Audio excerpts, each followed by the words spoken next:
2-point lead for Fairfield in the season opener from the Bryce Jordan Center, the 30th season for Penn State at the Bryce Jordan Center, their 130th in program history. But the Stags trying to play spoiler, a signature win for Chris Casey it would be. But first, Sasha Ciani heads to the line. He's looking for a 3-point play. Yeah, before the break there, we saw Ciani just able to get downhill, able to expose a little bit of that Fairfield's defense inside the paint there.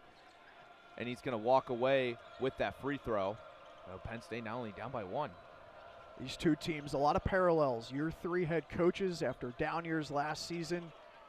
A lot of roster turnover, a lot of young freshmen on the court that have headlined in this game. Brandon Benjamin, one of them, posting up down low. He's got the touch here. Benjamin, right-hand hook. Short, good defense from Ciani.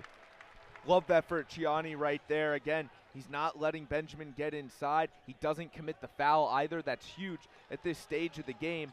You love to see it from him. Ciani thought about a 3. He's only made 4 last season. Mirtich attacks. Stort on the closeout. Got to his spot and drilled it. Penn State leads by 1. And that's what happens when you get a couple guys deep, big guys deep down there. You're going to open up that free throw line area. Dom Stewart thought about the 3, realized there was a wide open gap in that defense, moves to his spot, and that's one of the easiest shots he'll see of the night. Stewart with 7 points in the second half. He was scoreless in the opening 20, only playing 3 minutes. He's only played 3 in the second half. He's got 7. Mejia, pull-up jumper is good over Rice for the lead. We haven't called Mejia's name a whole lot tonight. It's going to be his first points of the game, but he's been a steady factor for Fairfield. Ryan Zan comes down with the rebound off the miss from Tunja. Tony Williams checks in, 3-pointer, too strong. Dominic Stewart, the guard, on the rebounds. Almost halfway through the second half. Ciani down the lane, he's stripped by Rollins. Rollins running the floor, has a man, Tony Williams. No good. Again, Fairfield has not been able to score in transition in this one. Rocco, you mentioned it during the break. Penn State's outscored them 17-2. They're going to get a whistle there. But Fairfield, love the look to Tony Williams right there. You just got to be able to make that shot. Foul against Fairfield. Against Mejia. It's Mejia's 3rd foul. It's the 5th team foul for Fairfield. Stags with a 1-point lead. We have seen 8 lead changes. Fairfield has led for 17 minutes, Penn State for just north of 5. That's how back and forth this game was. But you got to remember, Fairfield came out of the gate in that first half, guns a-blazing, Rocco. Penn State, love how they were able to respond to it, get into a dogfight. Now it's going to be whatever team wants it more is going to win this game. Shot clock down to 4. Josh Reed to the lane, no good. Tunja the offensive glass, and he's fouled on the way up. He'll head to the line for 2. Love the play there. Josh Reed's lucky that ball hit the rim, though, and bounced right into Malik Tunja. Otherwise, that would have been bad for Penn State. You see it barely gets it there, but I like how Tunja's just able to get around Brandon Benjamin, and he's going to find Josh Reed, Sasha Ciani there. It won't even matter because he was fouled on his way to go up that to get that pass. First free throws for Tunja, and that's short. Penn State well south. Shouldn't say well. 8 for 17 from the free throw line, south of 50%. As you can see on that graphic, 3 for 8 this half from the charity stripe.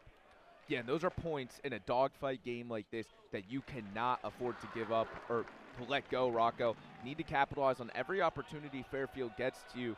And if you're shooting free throws from this mark, Fairfield's just going to keep sending you to the line. And if you're not making it, you're not making it. Fairfield's going to then go down, and they're going to give the ball to Benjamin or to Braden Sparks, and they're going to make the magic happen. I believe the official just whistled Mike Rhodes back to his coaching box as he was well beyond half court.